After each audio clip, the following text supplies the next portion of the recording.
Well, dealing with my grandma and my dad's passing were two really different experiences. And my grandparents worked hard, planned well. They had a will, they had investments, they had life insurance, they had funeral insurance. My grandma even had a book that the funeral home had given her when my grandpa passed away, where she had written out her wishes. And when we were planning her funeral, it felt like she had given us the plan already.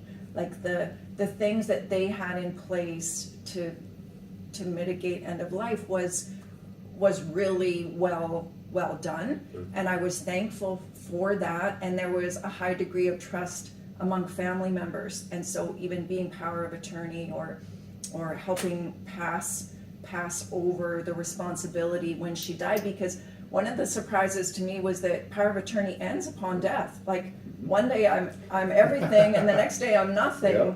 And it was like, nobody told me that. And so that situation was really clean. And my grandma was 96 when she died, and so there was incredible grief because my grandma was one of the closest people in my life, but yet it was clean. On the other hand, with my dad had another family. His health declined really rapidly.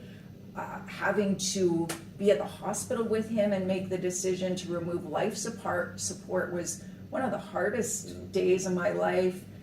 And so bring some of those dynamics into dealing with estates and messiness. And I didn't know any of my dad's end of life wishes, what he wanted, and everything I found out was a surprise.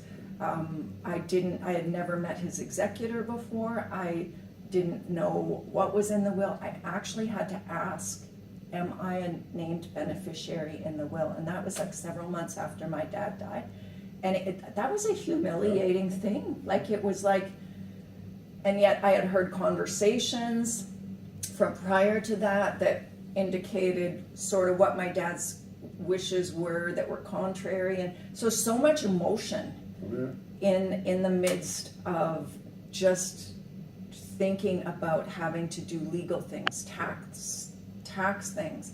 And I've also helped other families with situations that have been terribly messy, suicides, drug overdoses, and having been with families as they took their child off life support, or like, so mine have been relatively minimal, and yet I know that's not the norm.